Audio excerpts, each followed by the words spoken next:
A lenda da Casa dos Sussurros.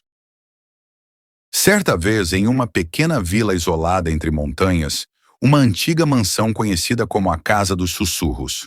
Os habitantes da região afirmavam que quem se aproximasse dela ouviria lamentos e súplicas, reverberando entre as paredes deterioradas pelo tempo. A residência pertencia a uma família que, segundo a lenda, desapareceu em uma noite tempestuosa há mais de um século. Os moradores da vila evitavam a mansão, mas a curiosidade sempre atraía alguns jovens destemidos. Certa noite, um grupo de amigos decidiu desafiar o medo e explorar o local. Entre eles estava Clara, uma garota fascinada por histórias sobrenaturais que insistiu que a aventura seria emocionante. Ao chegarem à casa, as portas rangiam, como se tentassem se fechar contra a invasão. O ar era denso e frio, e uma sensação de opressão permeava o ambiente. No interior, o mobiliário estava coberto de poeira e teias de aranha. Mas havia algo mais, uma energia palpável que deixava todos inquietos. Assim que entraram, começaram a ouvir os sussurros. Primeiro eram murmúrios indistintos, mas logo se tornaram mais claros. Ajude-nos, estamos presos.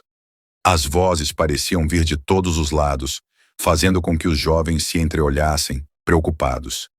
Determinado a descobrir a origem dos sussurros, Marco, o mais audacioso do grupo, seguiu em direção à escada que levava ao segundo andar. Clara, relutante, o acompanhou, enquanto os outros decidiram permanecer no hall de entrada, esperando.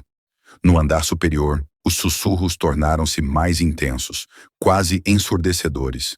Marco e Clara depararam-se com uma porta entreaberta.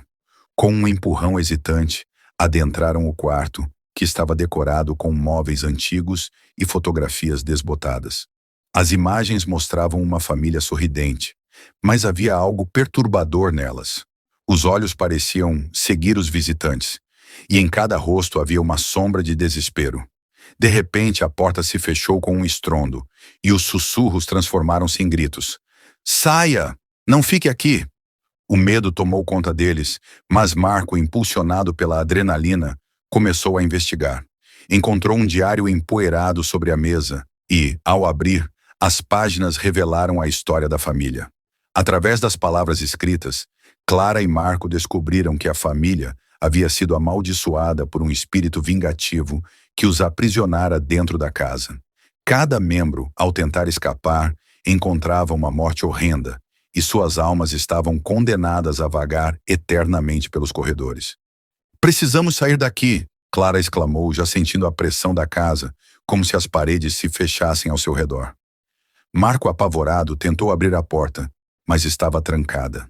Os sussurros se tornaram gritos de desespero e raiva. Eles estavam cercados por almas atormentadas. Com o coração disparado, Clara lembrou-se de um ritual que havia lido em um livro sobre espiritismo. "Se conseguirmos libertar as almas, talvez possamos escapar." "Swing", disse ela, sua voz trêmula. Marco hesitou, mas a alternativa de permanecer ali era ainda mais aterradora. Começaram a recitar as palavras do diário, enquanto os gritos aumentavam, criando uma cacofonia ensurdecedora. As paredes tremeram, e sombras escuras surgiram, tentando arrastá-los. Clara e Marco se agarraram, continuando a recitar as palavras do ritual. Em um último clamor, um silêncio profundo caiu sobre a casa. As sombras se dissiparam, e os sussurros transformaram-se em um suspiro de alívio. As portas se abriram, e os jovens correram escada abaixo, sem olhar para trás. Quando finalmente alcançaram o exterior, a noite parecia mais clara. A casa dos sussurros, agora em silêncio, parecia ter se acalmado. De volta à vila, contaram a todos o que haviam vivido. Alguns não acreditaram, mas outros perceberam que, desde aquela noite, os sussurros haviam cessado. A casa, antes temida, tornou-se uma lenda que seria transmitida por gerações, lembrando a todos que há segredos que devem permanecer enterrados e que, às vezes, a curiosidade pode ter um preço elevado. Clara e Marco nunca esqueceriam a noite em que desafiaram o desconhecido. A casa, mesmo em silêncio, continuaria a assombrar seus sonhos, um lembrete constante do que deixaram para trás.